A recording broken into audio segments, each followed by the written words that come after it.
धन, प्रेम, वैभव, ऐश्वर्य और आकर्षण के ग्रह शुक्रदेव का राशि परिवर्तन 21 अगस्त को कर्क राशि में हो चुका है।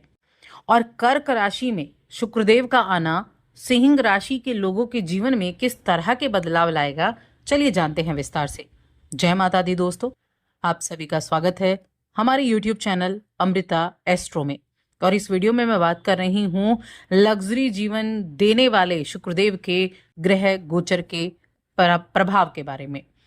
तो देखिए, ये जो गोचर है ना, ये लगभग 30 दिनों के अंतराल में होता है। लगभग 30 दिनों में एक राशि से दूसरी राशि में शुक्रदेव का राशि परिवर्तन हो जाता है। और हुआ कहाँ है? कर्क राशि में। कर्क राशि के स्वामी होते हैं चंद्रदेव, जिनको शुक्रदेव अपना शत्रु भी मानते हैं, यानी कि शत्रु की राशि में गए हैं। और कर्क राशि एक बड़ी ही भावुक इमोशनल राशि कही गई है। अब यहां ना पहले से ही बुधदेव मौजूद थे। बुध के साथ इस शुक्र के आने से एक योग बना जो बहुत अच्छा है, जिसका नाम है लक्ष्मी नारायण योग। ये योग वैसे तो 9 दिनों तक ही बनेगा, 9 दिन के बाद बुधदेव का राशि परिवर्तन हो जाएगा। लेकिन ये 9 दिन भी बड़े विशेष होने वाले हैं इस योग के बनने के कारण। अब पूरा जो प्रभाव है उसके बारे में जानते हैं। तो आगे बढ़ने से पहले एक छोटा सा निवेदन है, चैनल पर आप पहली बार आए हैं, अभी तक चैनल को सब्सक्राइब नहीं किया है तो कर लें। कुंडली दिखाना चाहते हैं और आप अपनी बर्थ डिटेल्स के साथ नीचे डिस्क्रिप्शन में आपको नंबर मिल जाएगा, वहां व्हाट्सएप पर मैसेज कर सकते हैं। तो देखिए, शुक्र के राशि परिवर्तन की बात चल रही है, लक्ष्मी नारायण योग बना हुआ है और सिंह राशि के लोगों के लिए ये जो गोचर है ये आपके 12वें घर में हुआ है।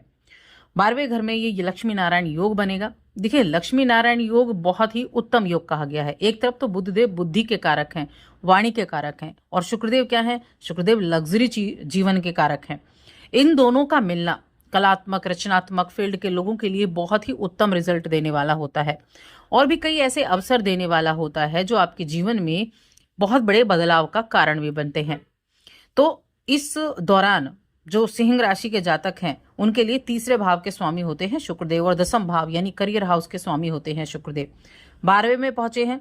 अब ये गोचर क्या करेगा? ये गोचर आपके लिए एक संतोषप्रद परिणाम मिलने की संभावनाएं पैदा करेगा इस राशि में। देखिए, ये समय आप ये भी कह सकते हैं कि ये समय आपके लिए खुद के अंदर झांकने का है। ये समय अपने भविष्य की योजनाएं बनाने का है। उन योजनाओं पर आप काम कर सकते हैं, क्या कार्य करना है, किस तरह से काम आपका चल रहा है, उन चीज़ों की तरफ आप ध्यान दे सकते हैं। क्योंकि ये जो देखिए, आपके दूसरे भाव के स्वामी बुधदेव हैं जो 12वें घर में बैठे हैं, आपके तीसरे घर के स्वामी शुक्रदेव हैं जो 12वें घर में बैठे हुए हैं। तो ऐसे में आप अपने भविष्य के प्रति, धन कमाने के प्रति, फाइनेंशियल रूप से कैसे ग्रोथ ले सकते हैं, बहुत अच्छी रणनीति इस समय बना सकते हैं। करियर ग्रोथ के लिए जो भी रणनीति बनाएंगे, यकीन मानिए वो आगे चलकर फायदेमंद साबित होगी। अपने मानसिक और भावनात्मक संतुलन को बनाए रखने के लिए आपको थोड़ी कोशिश भी करनी पड़ेगी। एक तो 12वें घर में गए हैं, और दूसरा इमोशनल राशि है कर्क राशि, जो कि शुक्रदेव के लिए शत्रु राशि होती है। तो इसीलिए थोड़ा सा बैलेंस बनाकर चलना होगा, थोड़ा ध्यान रखना होगा, अपनी खुद की देखभाल करनी होगी। अपने रिश्तों में भी आप सकारात्मक बदलाव इस दौरान देख सकते हैं। यहाँ से दोनों जो शुक्रदेव और बुध है उनकी दृष्टि कहाँ गई? 6ठे घर पर गई। तो इसीलिए जितना अधिक आप संतुलन बना पाएंगे उतने ज्यादा अच्छे रिजल्ट आप प्राप्त कर पाएंगे। अब इस जो टाइम पीरियड है इसमें और क्या चीजें होंगी? तो देखिए, इस समय अवधि में अगर आप नौकरी कर रहे हैं, बिजनेस कर रहे हैं, तो और ऐसे में आप अपने घर से दूर रह रहे हैं, आप विदेश से संबंधित कोई काम कर रहे हैं, क्योंकि 12वां घर विदेश से संबंधित काम का भी है, एक्सपोर्ट इंपोर्ट का भी है। तो ऐसे लोगों को बहुत अच्छी फाइनेंशियल ग्रोथ देखने को मिलेगी। एक्सपोर्ट इंपोर्ट का काम हो गया, घर से दूर रहना हो गया, विदेश से जुड़ा काम, विदेश में रहते हैं तब भी मैं कहूंगी तब आपके लिए बहुत अच्छा गोचर है। और आप इस समय ऐसी सामग्रियां जुटाएंगे, ऐसी चीजों की तरफ आप ज्यादा प्रेरित रहेंगे जो हमारे जीवन में विलासिता को बढ़ाती हैं, लग्जरी चीजें। क्योंकि ये एक भाव खर्चे का भी है, व्यय का भाव भी है, तो आप ऐसी चीजों की तरफ भी खर्चा कर सकते हैं, कुछ खरीदारी कर सकते हैं, घर परिवार से जुड़ी कोई लग्जरी चीज खरीदने के बारे में सोच सकते हैं। और उन लोगों के लिए मैं कहूंगी जो विदेश यात्रा करने के बारे में सोच रहे थे, विदेश जाना चाह रहे थे, और टिकट नहीं हो पा रही थी, वीजा नहीं लग पा रहा था, तो उनका वीजा लग सकता है, क्योंकि विदेश यात्रा करने की कोशिश कर रहे लोगों को कामयाबी मिलने के भी योग हैं। मनोरंजन करने के अच्छे मौके आपको मिल सकते हैं। एंटरटेनमेंट से जुड़े कार्य करते हैं उनके लिए अच्छे मौके हैं। कहीं दूर से बहुत अच्छी खबर सुनने को मिल सकती है, किसी रिलेटिव से, या फिर कहीं आपने जॉब के लिए अप्लाई किया हुआ था तो वहां से जॉब की खबर भी आ सकती है। ऐसी चीजें शुक्रदेव यहाँ बैठकर करने वाले हैं। लेकिन यहाँ थोड़ा ध्यान क्या रखना है, पहली चीज है भाई बंधुओं के साथ किसी भी तरह का विवाद ना हो पाए, इसका ध्यान रखें। इसकी प्रैक्टिकल कोशिश जरूर करनी है, क्योंकि तीसरा भाव क्या है, तीसरा भाव आपके छोटे भाई बहनों का है, जिसके स्वामी शुक्रदेव 12वें घर में गए हैं। तो इसीलिए उनसे थोड़ा दूरी हो सकती है, दूरी यानी कि विवाद की स्थिति हो सकती है। तो विवाद ना हो, तो इसके लिए आपको कोशिश करनी है। किसी तरह की कोई बहुत बड़ी परेशानी नजर नहीं आ रही है, लेकिन थोड़ा ध्यान रखना है।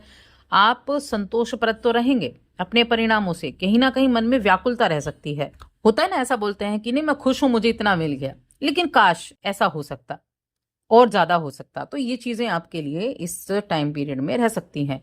जो भी इस राशि के जातक नर्सिंग के काम से जुड़े हैं, काउंसलिंग के काम से जुड़े हैं, शिक्षा के क्षेत्र से जुड़े हुए हैं, उनको इस समय अच्छी सफलता देखने को मिलेगी। अगले 9 दिन तक तो काफी अच्छी, जब तक ये योग रहेगा, लक्ष्मी नारायण योग।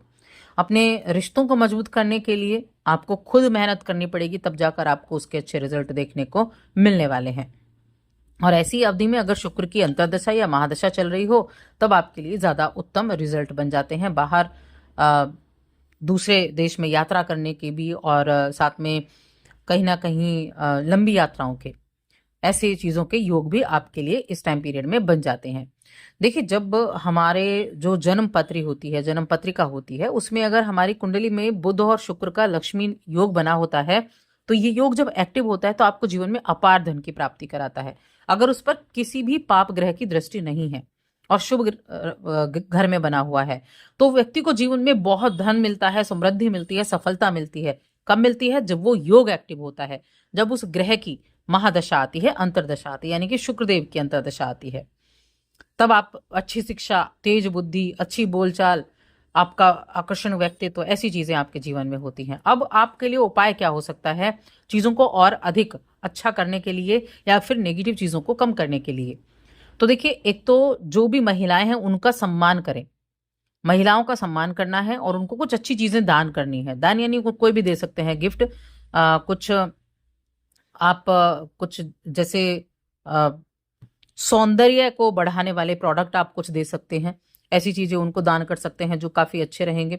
इसके अलावा जो सिंह राशि के जातक हैं वो आदित्य हृदय स्तोत्र का पाठ भी करें, आत्मबल मजबूत होगा और सफलता पाने में सहायता आपको मिलेगी। तो बस आज की इस वीडियो में इतना ही।